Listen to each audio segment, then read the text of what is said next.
another Johnny Vedmore read-through with me, Johnny Vedmore. I'm doing the second in the Nicole Junkermann pieces. I wrote this a month after the first one. If you've not bothered to see the first one, we'll have a look at where you can find it now. But the first article was my first step properly into the Epstein case. I'd been researching her for about 2 years beforehand and keeping my eye on her, and I was scared. I was scared. She's a powerful woman. Who wouldn't be scared of a powerful woman? One of the most powerful women I think I've ever investigated in my life, and completely unknown to most people. And I've I avoided it. I wondered, should I not? Maybe I should, maybe I should. I'll just put it off and do this article first, or do this investigation that's less.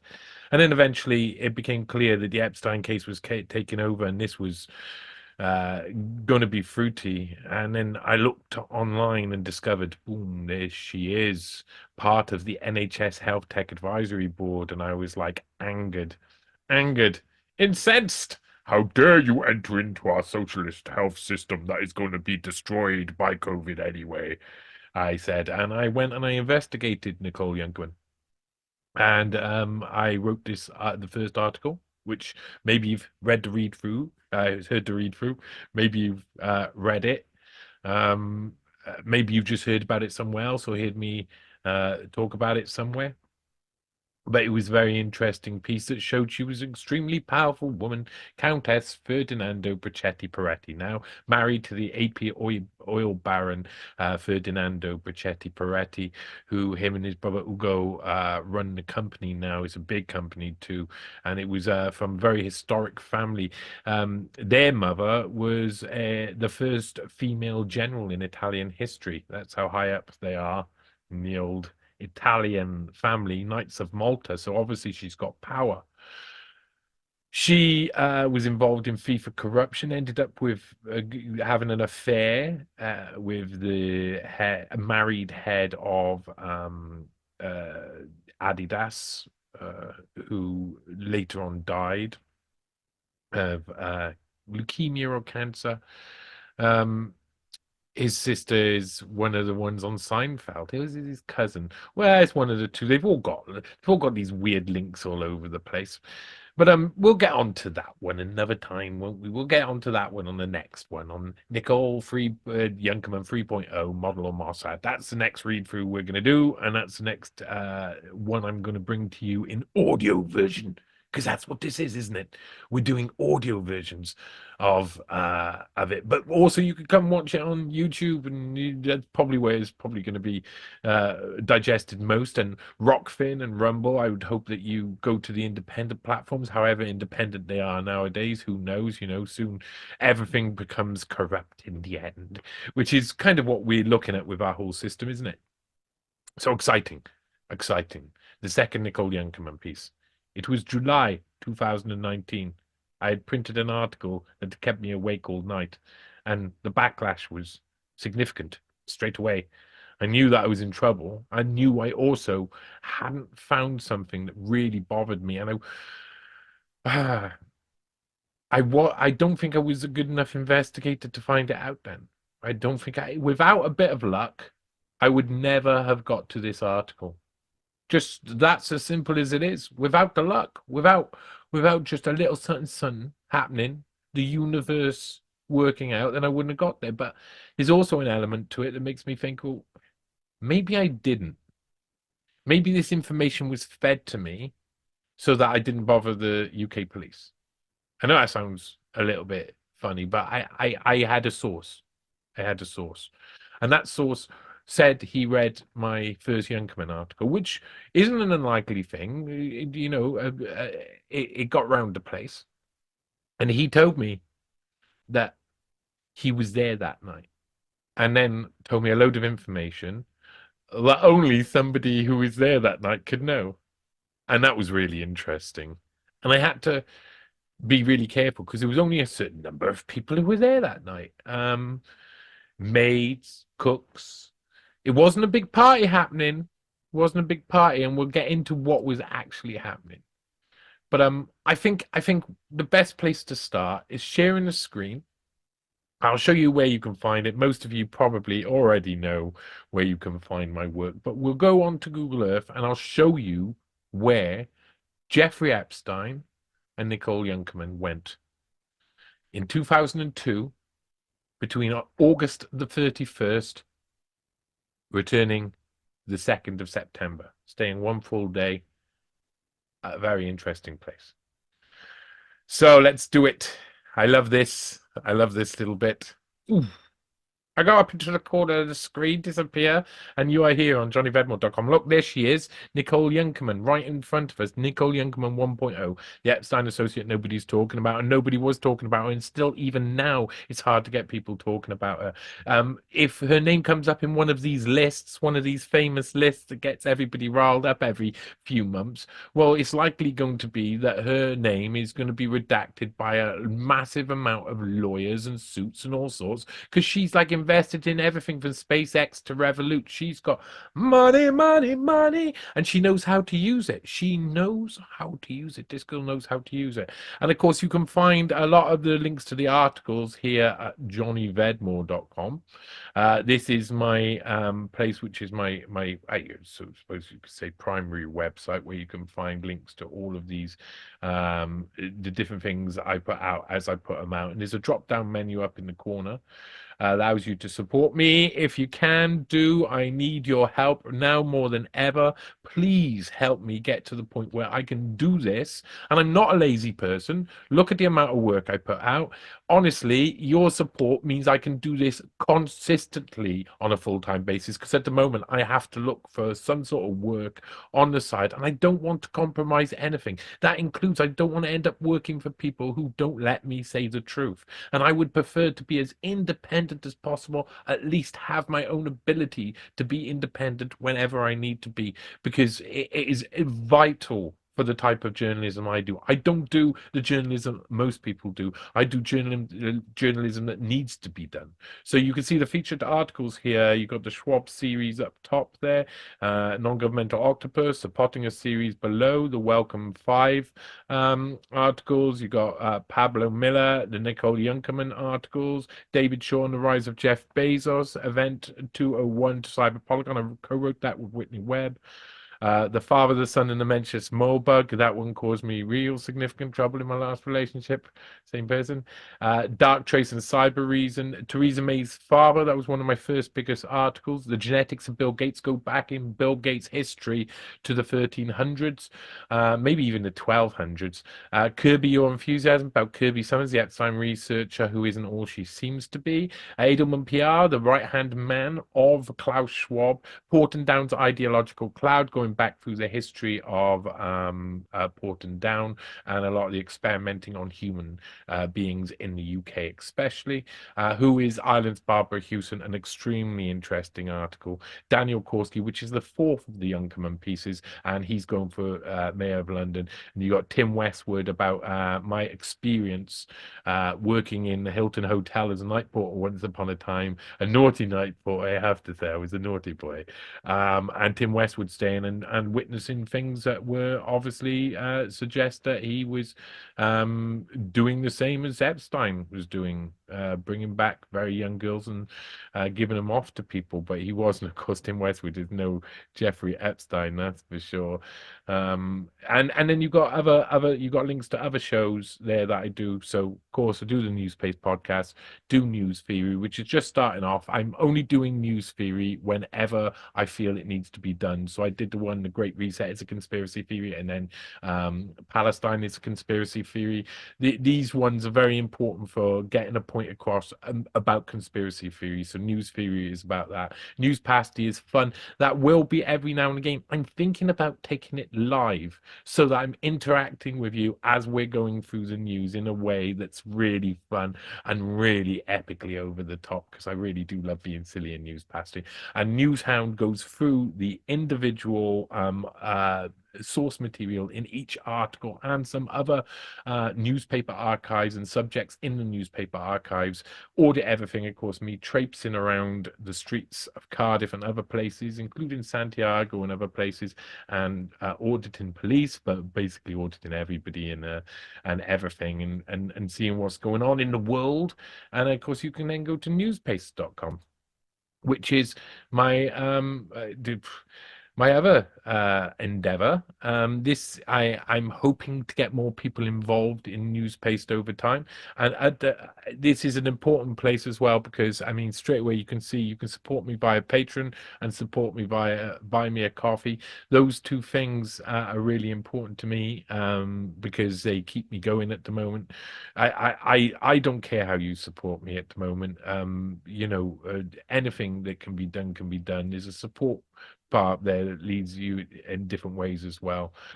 Here you can search NewsPaste. Of course, you have the searching for Stanley videos ready to go, the Pottinger series ready to go, Pottinger read-throughs. You don't have to read them, you just have to listen. Most recent podcast there with Mel K. Other ways to donate, more searching for Stanley. I mean, all of this has been out the past 2 months work, except for the articles themselves, but a lot of this article itself was this was my last one on UK column, Pablo Miller. These are my Schwab series. Of course, you've got links to so NewsPaste is really important. Here's the Junkermann read through.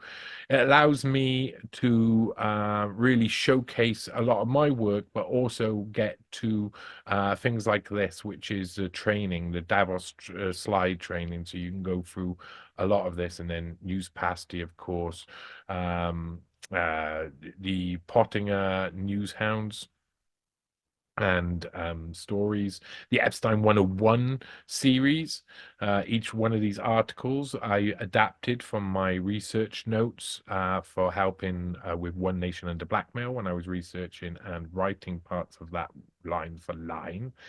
And then the Black Hand series, really important series going back to London gangsters, people like the Craze and stuff, who took over nightclubs from these poor ladies who all died within a year and a half of really strange causes. This one didn't die from the overdose she took, and didn't die from the strangulation of the lamp cord that got accidentally wrapped round her neck. No, she died because slightly of column A and slightly of column B. It was ridiculous.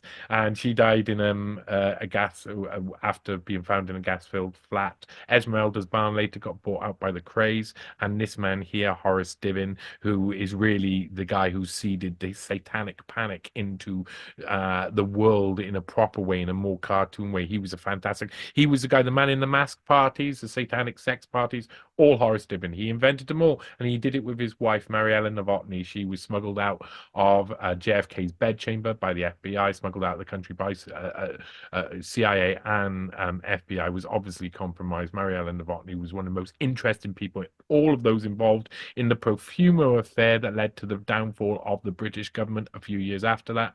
And this is the original Jeffrey Epstein here. George Huntington Hartford II, who's the AMP grocery heir, and was interesting. He was exactly the same. He owned a sexy island called Paradise Island, was originally Hog Island. He threw sex parties. He went to Horace Dibbin's sex parties. He had houses in Palm Beach. He had houses in New York. He had houses in London, just like Jeffrey Epstein did exactly the same thing. Sent people out on the streets to pick up teenage girls because he liked them, as he said, prime. Same age range as Jeffrey Epstein. He is Jeffrey Epstein in the past. Also had intelligence links. His brother-in-law was Ivor Bryce, who helped write James Bond, and was one of the only British members of the OSS when it first got started. Really interesting guy. So NewsPaste is really important. Stanley Setti murders, that's a really interesting murder mystery. Really interesting, really fun. I enjoyed writing that one, and you can contact me at the bottom of the page. Now, I don't normally go through all of NewsPaste, but it's important to know there's all different types of way to get in contact with me. And here we go. Look, we're in Earth. Where we're going. Where do you think we're going? What do you think I'm going to type in? Shall I type something in? I think I should type something in. What shall I type in, people? Anybody guess? Not Lavoisier. No. We'll do that in a little bit. We'll do that in a little bit, folks. We'll do that. No, we're going to type in something else. We're going to say Tarpon Island. Do you know where Tarpon Island is? There you go, flying through the air, going to Jeffrey Epstein's house. Ladies and gentlemen, we start here today on this read through. We start at Jeffrey Epstein's El Brillo Way mansion, just by here. Now, I believe it's this one. It's by here. It was by here, but now it's gone. It's been replaced. It's one of these by here. Very nice house. The guy who knocked it down and replaced it lived on this island, Tarpon Island. Glazier, I think his name is Todd Michael Glazer. He's into real estate all around the place. Looks like a young Harvey Weinstein. And of course, he buys this place, knocks it down, and the original house had been designed and built by John Volk, the architect, who originally designed George Huntington Hartford II's Paradise Island. He had him come out, and so the similarities again between Epstein and this original Epstein I talk about is very interesting. And of course, over here, Stanley Pottinger's house, where Matthew Pottinger, Deputy National Security Advisor under Trump and a CFR member and many other things, the guy who eats information as the Chinese are raiding his house when he's in China, when he's based in China. Amazing stories. Pottinger's over here. So he's one of Epstein's victims' lawyers later on, and he moved in 1990. Jeffrey Epstein moved in 1990. Literally, they're 500 meters apart as the crow flies. I love it.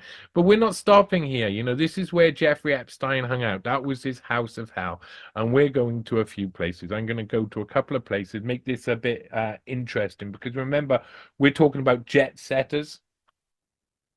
We're talking about the plane. And we're going to go to Le Bourget. Le Bourget en Paris, mon ami. Oui, je parle un petit peu de français parce que j'habite à Lyon pour une année, mais c'était longtemps avant. So I lived in Lyon for under a year, maybe 15 years ago now. So I still know a little bit of French. I can still manage a little bit of French because I really threw myself into it. Le Bourget on Paris. Here we go. And where are we going? We're just going north of this, aren't we? That's what we're going to do. Just raise up a little bit north. Because this is where, when Jeffrey Epstein was leaving Paris, he liked to leave Paris from. And the story begins here. Yes, it does. Begins on the 31st of August, 2002, in Aéroport de Paris-Le Bourget, which is in Le Nord de Paris, the north of Paris, I believe. Yeah. And this is where Epstein often flew out. Now, personally, I think this was an interesting route. This was his route when he met the child trafficking recruiter, Jean-Luc Brunel. Afterwards, he would fly out here. He would fly to various places, but there was this pattern as he emerging, where he would fly up to Canada and then fly back down. And we'll talk about that in a live over the next couple of days. It might already be out by the time this gets onto YouTube. It's going to go out to patrons first, of course. And Le Bourget, on the 31st of August 2002, is where Jeffrey Epstein flew. And where did he fly to? He took his airplane and he flew over to Britain. And over here is Britain. You see Cardiff there? Right there. That's me. I'm right there in Cardiff. That's where I am. And he flew with one passenger. And as everybody knows, I explained in the last one, that's how I discovered Nicole Junkermann, because it was very rare for Jeffrey Epstein to ride without his entourage, without Ghislaine Maxwell, without anybody else, just him and another person. That was super rare. And if you're a spy, imagine if you're working in espionage, what do you want if you're doing espionage with someone else? You want as little people around as possible. For some reason, Maxwell didn't always follow him everywhere. She had her own gigs going on. People say like, oh, like act like he was all of her money. But she was not. She was a savvy lady. She had money all around the place. She could afford all of this. So from Le Bourget, they flew, and they flew to Birmingham Airport. Yes. Why wouldn't you fly to Birmingham Airport? Such a beautiful place. Birmingham. Oh, then that didn't work out well, did it? Um, I just there you go. So we're gonna go Birmingham Airport, and you see in the blurry screen, you see Birmingham Airport. Now, Birmingham Airport's right in the center of the UK. So when investigating this and when trying to find this, I was like, oh my God. He's flown to Birmingham Airport. It might have been to save money. It might have been because big events were going on that day. It might have been for any number of reasons. And you see Birmingham in the UK. UK is very condensed. It's this area is 4 times smaller than France is. I think that's right. I know they don't make it look like it, but it bloody well is true. Um, Maybe it's just 2 times, but anyway, whatever. It's got the same number of people in, and it's a lot more condensed. And so you've got these central masses of Birmingham, Sheffield, and Manchester. I always see Sheffield as being a bit north of Manchester. I can't help it. It always comes into my mind. I know. I mean, Manx. Some of my favorite people come from up north. There's an interesting genetic mix because if I cut off, like where I'm waving the mouse over here, this area is genetically Northern French. These are the conqueror invaders, and then all up here, around here, and down here, and up in Scotland, there's loads of different tribes that are really unique, and they don't even know they're different tribes. They just think they're English or Scottish or etc. But they're actually a distinct genetic heliotype that you can follow. Right. So, ignoring that aside, when I got to this and I was trying to work out where they're going, if they go to Birmingham Airport, that means they could have gone anywhere in the UK. It was no clue at all. If they'd gone to London, at least I would have known they probably were intending to go to London. But who knows what they intended to do if they go to Birmingham? But that might even be better because that might say to me, well, maybe they'd gone to Birmingham for a reason that it's by Birmingham.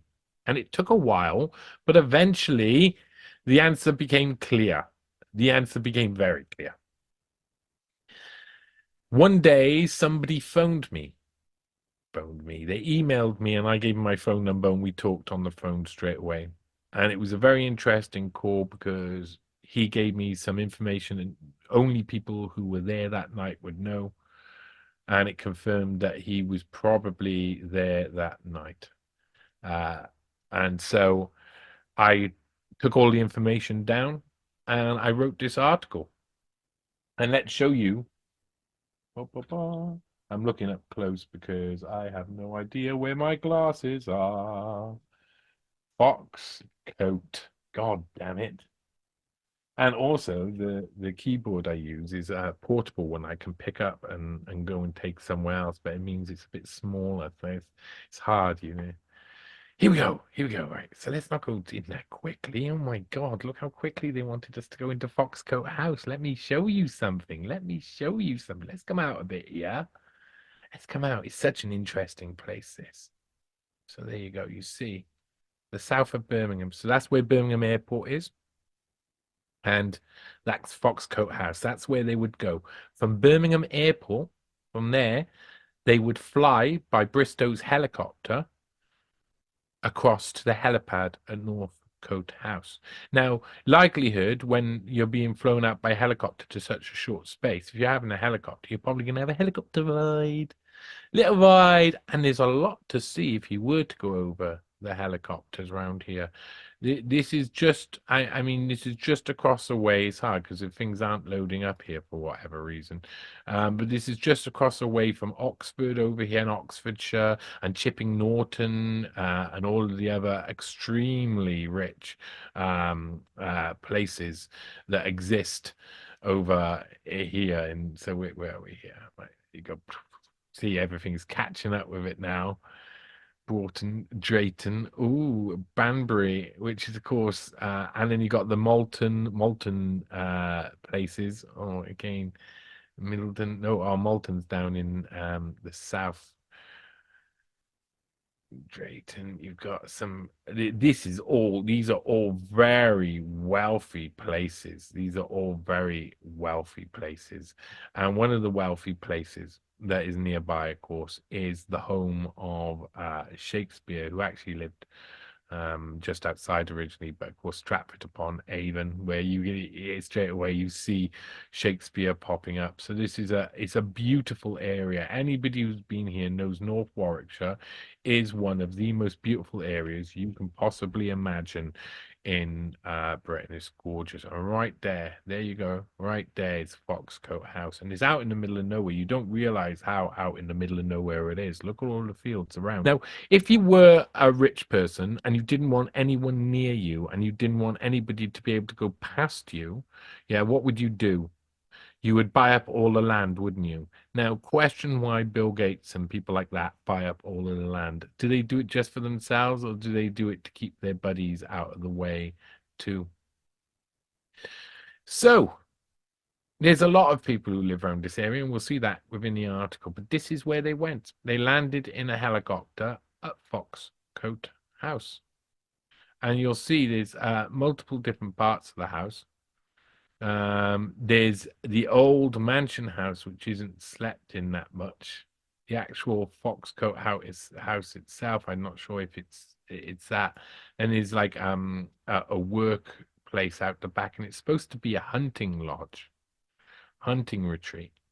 But you can sense there's probably something else going on here too. There's probably something else, and it's owned by none other than Les Wexner. So here we go. It is time, my friends. Oh, the eyes that stare at us.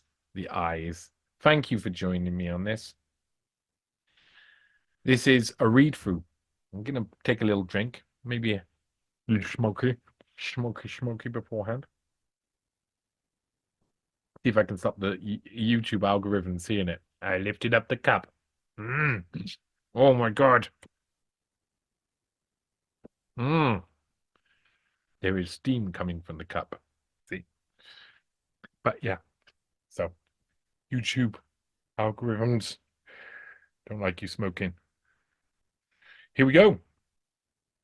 Again, this is on newspaste.com now. You can find it probably in a couple other places, but here is an important site for me. Epstein Junkermann, 1st of September 2002, The Secret Senators and the Wexner War in Iraq. By me, Jeffrey Vedmore.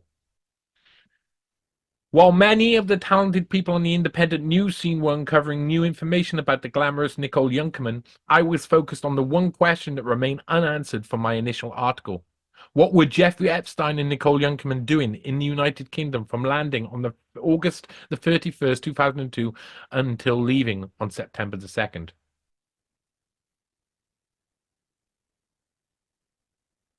Let me just line this up so I can read it properly. Make that a bit smaller.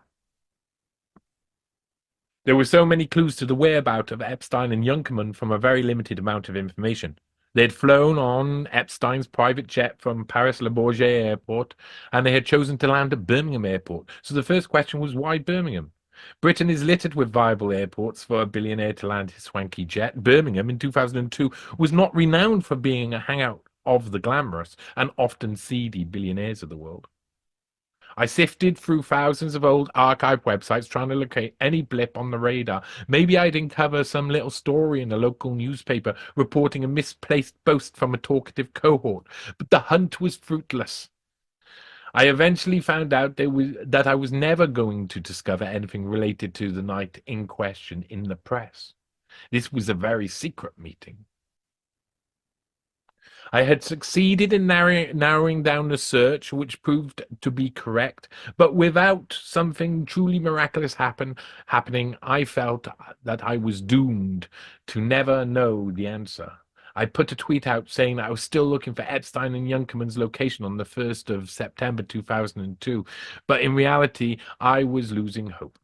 I had done my best to get the question out into the public arena. If the answer was to be found, then the universe would have to provide it, and on this occasion, the telephone was the universe's preferred method of communication.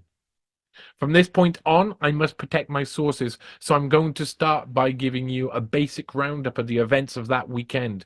Then we can go into each of the details I was told and any evidence corroborating the story. The slightly polished dramatization.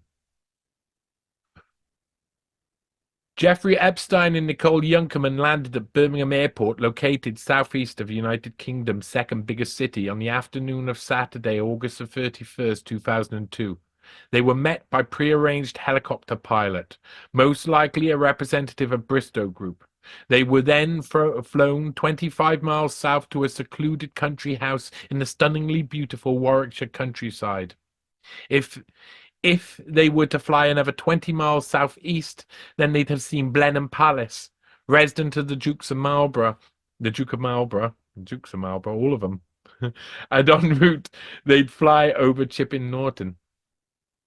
The surrounding areas are where some of the most famous of the British-based elites live. Ex-Prime Minister David Cameron go riding with Murdoch executive Rebecca Brooks in the fields below. Elizabeth Murdoch, second-born daughter of Rupert Murdoch, has a grand residence nearby, along with Ben Kingsley, Patrick Stewart, Jeremy Clarkson, and of course Princess Anne is just around the corner. Always just around the corner. They would have even been able to see the church where Theresa May's father used to give his sermons as Vicar of Enstone and Haythrop. Here on the borderlands of Oxfordshire, Gloucestershire and Warwickshire, they were in amongst the establishment elite. There you go. There's the old house. They landed at a relatively recently installed helipad near the highest point in Warwickshire County. They were in Ilmington, which was one of the seats of the Canning family until the death of Robert Canning in 1848. Situated on the northeastern cusp of the scenic Cotswolds, Grade 2 listed building where they were staying is Foxcote House, and was purchased by Leslie and Abigail Wexner in 1997. The two best rooms in the 11-bedroom house were already taken by more important people, so they would have to settle for less grandiose quarters. But they were still nice. Sunday the 1st of September 2002 was the perfect weather for such an occasion, and the small group spent the day hunting. Later on that night, Jeffrey Epstein walked into the main house to greet the waiting senators, with a girl on each arm. On his right arm was the dazzlingly beautiful brunette, and on his left arm was the stunning Nicole Junkermann. The majority of the security men were moonlighting British police, and the two guests who were the center of attention were both sitting United States senators. This very small gathering wasn't all fun and games. America was on the brink of war. In just over a week's time, it was going to be the first anniversary of the 9/11 attacks. And exactly 1 month later, Joint Resolution 114 was voted on by those same senators. The vote to go to war with Iraq based on a dodgy dossier of exaggerated and manipulated information. I'm not sure if I put in this. I'm gonna just quickly say something else happened. 2 days afterwards, Hillary Clinton was introducing the Amber Alert bill about trafficking children, against trafficking warning system for trafficking children in North America. That was being introduced 2 days after these senators were meeting Jeffrey Epstein. I find that interesting, noteworthy, seeing as what part of his job was. Who originally invited the senators to the English hunting retreat is unclear, but this was the last chance for them to have such a private meeting, as the following Tuesday the senators returned to the Senate after their summer recess. On Sunday evening, the senators spent some time panicking about the lack of internet access and their inability to access their emails. They were meant to be in constant communication with their people in Washington. There was no wireless internet at Foxcote House at this point in history, just a classic dial-up modem. They were only able to access their email accounts via the solitary computer in the house. That computer was in an office near the kitchens, but the internet wasn't working. They had to call out an IT specialist late on a Sunday night to get their internet up and running, and after the problem was solved and the emails were retrieved, the night continued on as planned. The following day, on Monday, September the 2nd, 2002, Junkermann and Epstein were flown back to Birmingham airport by helicopter, where they soon returned to Paris. Nicole and Junkermann went their separate ways. The next day, Epstein flew from Paris with Jean-Luc Brunel, Sarah Kellin, and Cindy Lopez. I think everybody knows poor Cindy Lopez. There's a lot to be said. To be honest, with all of those people, like I was saying, I think Jean-Luc Brunel, there was an operation part, there was a trafficking part, and then there was a back home part, and I think there was 3 different countries were involved in that. I'll talk about that another time. Sarah Kellin, extremely interesting. She was disowned by her family for taking bikini shots of herself when she was about 17, and ended up finding a job with Jeffrey Epstein randomly, and then boom, that's it. She was stuck in there, and her family had disowned her because they were Jehovah's.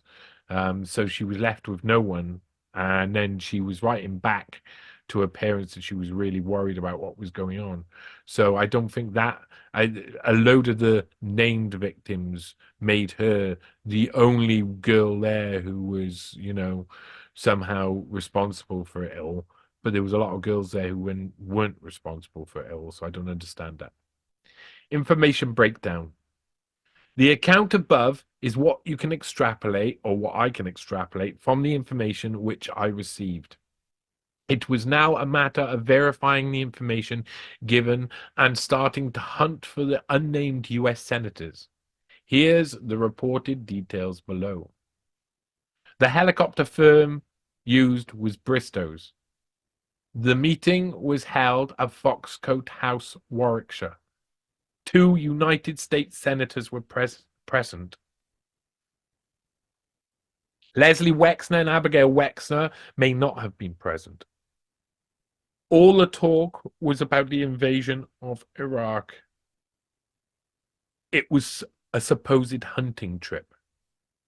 Epstein walked into the main house on Sunday with a woman on each arm. The brunette was not identified, but the blonde was identified as Nicole Junkermann. The internet issue was a major concern. An outside IT specialist was brought in late Sunday night. The majority of the security were moonlighting British cops. Firstly, the helicopter firm Bristow's does fly out of Birmingham Airport. Also, Foxcote House is owned by the Wexner family, with Wexner's wife Abigail being named the official UK Company House records as director of the hunting business, as the Telegraph reported in 2015. Mr. Wexner has largely succeeded in keeping his ownership of Foxcote out of the public eye, despite the fact that he bought the estate 18 years ago for about £3 million. He bought it off the head of Boots, the famous, I suppose you could say, pharmaceutical shop brand, but they stock a lot. High street name, though. But I could not find a public record advertising the presence of US senators in the locality near those dates. This visit could well have been considered a private one for all involved. 2 days later, on September the 3rd, 2002, the United States Senate continued its 107th Congress. The senators and security. I went from trying to find out where 2 people were located on the 1st of September 2002 to attempting to identify the whereabouts of 100 sitting senators on that same day. The Wexners could not be identified as present, so the senators seem to have been meeting with Epstein directly. That seriously narrows down the candidates. I still looked at each senator individually. Joe Biden was at a rally on August the 31st, and on September the 3rd, 2002, the Baltimore Sun reported Joseph Biden Sr., 86, the father of Delaware Senator Joseph R. Biden Jr., died early yesterday at his son's home in suburban Wilmington, Delaware. He had been in failing health in recent weeks. It seemed Biden was the first to be scratched off the list. Jean Carnahan had been shooting that weekend, as her website advertised. Senator Carnahan participated in annual fish, fry, and clay pigeon shoot in Missouri on August 30th, 2002. Banker John Corzine of New Jersey was linked later on with Wexner via support for Hillel. Corzine's then ally and fellow New Jersey Democrat Robert G. Torricelli was under the microscope for corruption allegations. I went through the 100 senators, but by the end there were too many slippery fish in this pond for me to go it alone. I was able to locate Hillary Clinton's whereabouts and then Pete Domenici, but I always knew who my number one suspect was, so I was planning to save him for last. When I first found out the location of Epstein and Junkermann, I assumed that at least one of the Wexners would have been present. That left all possibilities to the identity of the senators open, as Abigail supported a wide selection of Democrats and Leslie nearly always backed various Republicans. But Epstein was never interested in supporting little candidates. He saw himself as a kingmaker of sorts. His notable support of Bill Clinton had seen his influence grow, and I believe that he craved more of the same. He craved carving more of the same. There were only two sitting senators in this period who we know Epstein was in personal contact with. Ted Kennedy and John Kerry were both listed in Epstein's Little Black Book. And at this time in American political history, everyone was talking about Senator John Kerry challenging George Bush in the 2004 presidential elections. Kerry was also still openly receiving financial support from Jeffrey Epstein, with several donations being recorded between 1991 and 2002. John Kerry is also famous for his love of hunting, a hobby the Massachusetts politician heavily advertised over the next few years before he challenged the incumbent Republican President George W. Bush. However, there are other likely suspects, including New York's Chuck Schumer and New Mexico's Jeff Bingaman, who both received public funding from Epstein. The information on the security detail I found very interesting. All the British security was specifically reported as either being UK police or former UK officers. In Epstein's famous Little Black Book, there is an entry for Scotland Yard. Were these officers supplied by the Met, or were they officially working for a private firm? The policemen who were present should face questions about such an event. The other security were described as like Secret Service, and if there were two US senators present, then they may well have bought a very small security detail. If this is so, there should be some form of official record of this visit somewhere in Washington, D.C. Just saying. The Wexner War on Iraq. We're getting through it now, people. We're getting through it. While Epstein and Junkermann were entertaining United States senators at Les Wexner's British hunting ground, Washington, D.C. was abuzz with activity. The start of the new political season was just beginning, and there was much to do. On September the 3rd, 2002, a freshly vacationed senators voted on the confirmation of Terrence F. McVeary of Pennsylvania to be United States District Judge. The Amber Alert Bill was introduced and passed. It was also the beginning of preparation towards the Iraq War before it had even been voted on by the Senate. Max Baucus, who was then chairman of the Committee on Finance, put out a press release on the 3rd of September entitled Baucus Schedules a Markup of a Substitute for H.R. 5063 Armed Forces Tax Fairness Act of 2002. This was the first bill to prepare for the Iraq War. It gave tax incentives to U.S. troops so as to make war pay. Only one sitting Republican member voted against the war. He was joined by one independent and only 21 Democrats. Les Wexner was a major force in pushing for the war with Iraq. A document leaked in 2003 entitled Les Wexner Analysis, Israeli Communications Priorities 2003, commissioned and produced by the Wexner Foundation, should be studied in universities globally as a perfect example of elite state propaganda. On its opening page, it states, the fact that Israel has remained relatively silent for the 3 months preceding the war and for the 3 weeks of the war was absolutely the correct strategy. And according to all the polling done, it worked. The paper is a quick guide to linking Israel's ongoing cooperation with the US military as a positive aspect to the Iraq war. But the paper soon descends into a propaganda aid in the defeat of any arguments defending the embattled Palestinian people. It is a must-read document for all those who enjoy anything Orwellian. In 2003, there was one reporter who was seriously ahead of the game. On the 1st of August 2003, Bob Fitrakis published an article on his freepress.org website entitled The Wexner War. In it, he says, when the Wexner analysis report was leaked, it caused a stir, but no questioning of Wexner's little explored relationships with Epstein and Fisher.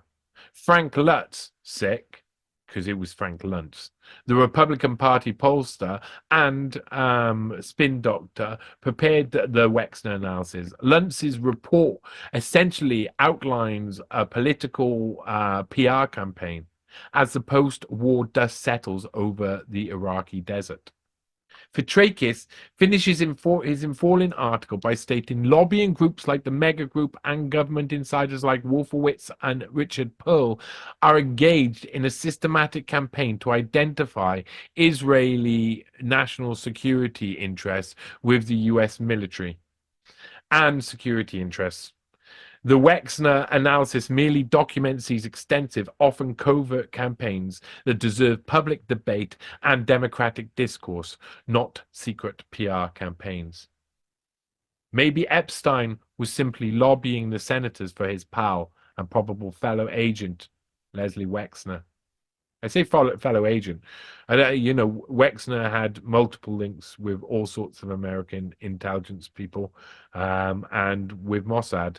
And I think, like I say, Epstein was an interlocutor. So Wexner was helping fund certain things that were good for Epstein and good for the CIA and good for Wexner. Everybody has to benefit, or the CIA doesn't get to function with the best. They let their agents make some money. You can be sure about that. They need cover, don't they? Oh, I'm just a rich man walking around. Where do you make that money? Well, I'm not going to tell you because it put lots of kids in the ground. Anyway, conclusion. Can I say that I've identified the location of Jeffrey Epstein and Nicole Junkermann on September the 1st, 2002? Probably. I have no reason to believe that my source intended to deceive me. I found the person to be somebody who wished to get this story off his proverbial chest. Many of the claims could be verified. That is all the information that I've been able to gather so far, and it seems to suggest a hidden world of influencing, warmongering, and outright control, but focused, and an out of control, but focused Israeli propaganda machine. My Junkermann article has taught me a few important things. There are thousands of people who want to reveal the truth. They're being attacked relentlessly for trying. The article had some collateral damage, and I'm sorry to the folks at Vote.com if I am really responsible for your site being cyber attacked and shut down. It was shut down, reopened to just archive. Vote.com, you can no longer add to it. It was opened up just archive, all because of the Junkermann stuff. It was bizarre. Well, it wasn't bizarre. Expected. I salute thee, fallen soldiers. The most important thing that I've learned was my specific place in investigative journalism. I am here to uncover the topsoil of an intriguing story and then leave it up to others to finish digging. So for now, I shall leave you all in the world which existed on September the 1st, 2002. I've not finished. I just require some new soil to turn, and I did. And there was motivation for that soon after. And this, later on, I made a Freedom of Information request to the Metropolitan Police, to the Ministry of Defence, and to a couple other services. And I asked on September 2002, even though I spelled guard wrong, on the 1st of September 2002, Metropolitan Police supplied police to guard two sitting US senators at Foxcote House in Ilmington, North Warwickshire. What is the identity of those two? What was the identity of those two senators? Decision. The Metropolitan Police can neither confirm or deny whether the information you requested as a duty of Section 1, the Freedom of Information Act 2000, the Act, does not apply by virtue of the following exemptions: national security, international relations, law enforcement, health and safety, and personal information. So basically, it says a decision because they're two sitting US senators, that's national security, and you can't tell. So they can't tell me, because of reasons of national security, why Jeffrey Epstein, a potential CIA working for Mossad, a potential Mossad agent working with the CIA, and who knows, it's agent, why an agent was in the UK and who he was meeting. That's national security. Yes, it is national security. It's national security we should know. P.S. I must say a massive thanks to Richie Allen Show, Jason Bamas, and Ed Operman. They all saw how important the Junkermann connection was. Without their exposure and all the wonderful people who helped share the article and participate in the investigation, I'd have been very much alone right now. It is up to all of us to support the independent media. It is here that you will get the news, which in the mainstream prefer you don't. Also, Tony Goslin helped in getting out my Junkermann voice when I didn't have a voice anymore. He was massively important. Tony Goslin, good guy. PPS, a small footnote on donations of Les and Abigail Wexner. Records from Federal Election Commission show that Leslie and Abigail Wexner have made many donations before and after September the 1st, 2002 to Democratic and Republican political organizations, but their donations to individuals were rarer. Between the period of September the 27th, 2000 and June the 21st, 2004, they gave personal donations to 5 of the 100 senators who were sitting in September 2002. Those were Max Baucus, Mike DeWine, Trent Lott, Arlen Specter, and George Voinovich. The two closest payments to the date in question were Montana Democrat Max Baucus and Ohio Republican George Voinovich from Abigail Wexner and Les Wexner, respectively. But even more fascinating is the $5,000 donation given on the Saturday night of the event. Abigail Wexner donated the funds to the Ohio Democratic Party on August the 31st, 2002. And I think the most likely people to have been at Foxcote House is one of these guys. It's Mike DeWine, who was big in Ohio, of course, where there's a lot going on, and of course linked in with Wexner. Max DeWine and John Kerry, I think it was those two personally, but I can't complete that off. And this is the investigation board for Nicole Junkermann 3.0, which is the next article. You see that I wrote an entire investigation board, and you can see I had to, after the this article, I had a massive censorship come upon me. I had microtaskers employed to wipe me off the internet, search down my name and get rid of it. I had loads of my stuff pulled off Google's through requests from legal firms. I had them silencing my voice through a German court, and then trying to make me pay for their censorship of me, which was just completely and utterly outrageous stuff. Nicole Junkermann, outrageous. And so I wrote this next article, which we'll go through on the next read through, which is Nicole Junkermann 3.0 model on Mossad, and it goes through everything from I could find about Nicole Junkermann from 1995 to 2020, and it is lots. You see there the people involved. Robert Louis Dreyfus is that head of Adidas I was talking about. His wife, who he was cheating on Nicole Junkermann with, runs off with Philip Hildebrand, the head of BlackRock. Eventually, you see her there with Monica Seles, there with Brad Pitt, there with Paul Allen, the other head of Microsoft. There in the Vatican having a baby christened. Up there, Ehud Barak, who she was in business with, 10th Prime Minister of Israel. Down there, kissing API oil baron Ferdinando Bracetti Peretti. Down there, Sepp Blatter's nephew, Philippe Blatter, who was the head of Infront Sports Media, bought up and sold a load of rights for the FIFA World Cup. In there, we can see Cindy Lopez and Jeffrey Epstein.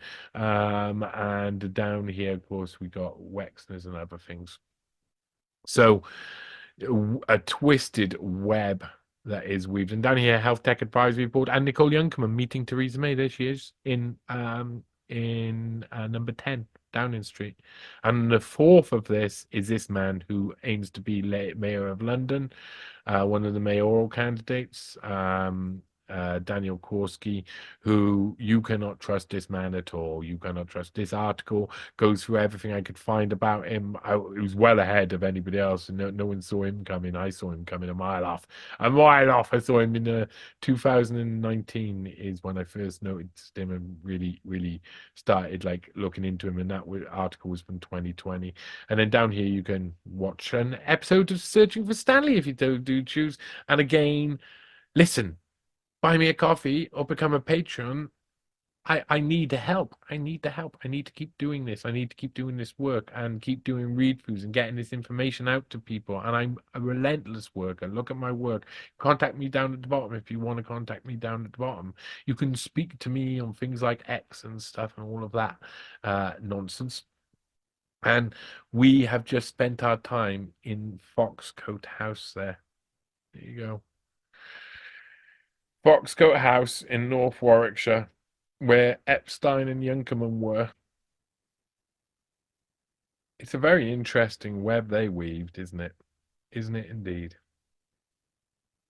And that article was really, I had written the first Junkermann article, and I knew, wow, I need to know more, and I didn't expect it. And then it was almost like the universe provided all the pieces and ended up walking into it.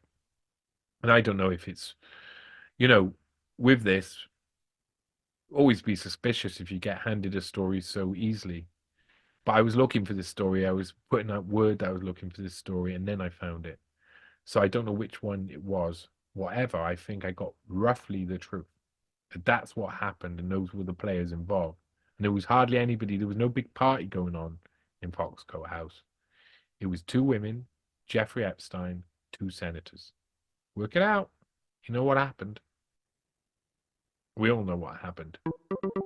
So, there you go. That's another Johnny Vedmore read through.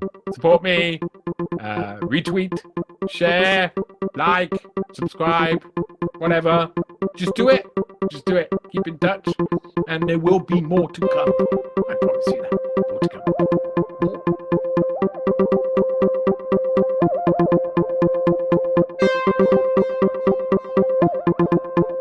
What we know is that we will end up with many more unemployed